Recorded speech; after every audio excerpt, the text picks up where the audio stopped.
తెనాలి బాలాజీరావుపేటకు చెందిన వీధి వ్యాపారి మెఘావత్ చిరంజీవికి అరుదైన అవకాశం దక్కింది. న్యూఢిల్లీలో ఈ నెల 15న నిర్వహించనున్న స్వతంత్ర వేడుకల్లో పాల్గొనాలని రాష్ట్రపతి ద్రౌపది ముర్ము నుంచి ఆహ్వానం అందింది. ఆహ్వాన ప్రతిని తపాలా కార్యాలయ అధికారులు శనివారం ఆయనకు అందజేశారు. చిరంజీవి బాలాజీరావుపేట రైల్వే స్టేషన్ వీధిలో పానీపూరి దుకాణం నడుపుతుంటాడు. వ్యాపార వృద్ధికి జాతీయ పట్టణ జీవనోపాధి మిషన్ కింద తెనాలి పురపాలక పట్టణ పేదరిక నిర్మూలన విభాగం 2021లో 10,000, 2022లో 20,000, 2023లో 50,000 చొప్పున రుణాలిచ్చింది. బకాయిలను సకాలంలో చెల్లించడంతో పాటు డిజిటల్ రూపంలో నగదు లావాదేవీలు నిర్వహించినందుకు ప్రోత్సాహకంగా ఈ ఆహ్వానం అందినట్లు అధికారులు చెప్పారు. ఈ సందర్భంగా చిరంజీవి మాట్లాడుతూ మెప్మా సహకారం వల్ల అధిక వడ్డీలకు అప్పు తెచ్చుకోవాల్సిన అవసరం తప్పిందన్నారు.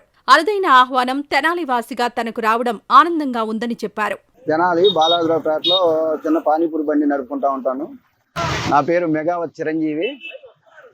నాకు పిఎం స్వానిధి ద్వారా కేంద్ర ప్రభుత్వం 10,000 రూపాయలు 2021లో లోన్ ఇప్పించింది. ఆ లోన్ సకాలంలో కట్టడం మూలంగా 20,000 రూపాయలు నెక్స్ట్ టర్మ్ ఇప్పించారు. ఆ 20,000 రూపాయలు కూడా సకాలంలో కట్టడం మూలంగా 50,000 ఇప్పించారు.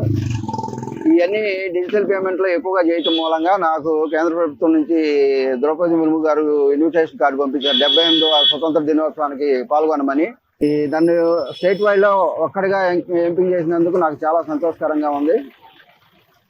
డిజిటల్ పేమెంట్లు ఎక్కువగా చేయటం మూలన అది కూడా సంతోషకరంగా ఉంది. నన్ను చూసి ఇంకోళ్ళు ఇన్స్పైర్ అవుతారేమో అని. ఈ వీడియో నచ్చితే లైక్ చేయండి. అలాగే మా ఛానల్ ని ఫస్ట్ టైం కనుక చూస్తున్నట్టయితే ఇప్పుడే సబ్స్క్రైబ్ చేసుకుని పక్కనే ఉన్న గంట సింబల్ ని యాక్టివేట్ చేసుకోండి. అప్పుడే మేము పెట్టే ప్రతి వీడియో మీకు నోటిఫికేషన్ గా వస్తుంది. అలాగే ఈ వీడియో పూర్తిగా చూసినందుకు ధన్యవాదాలు.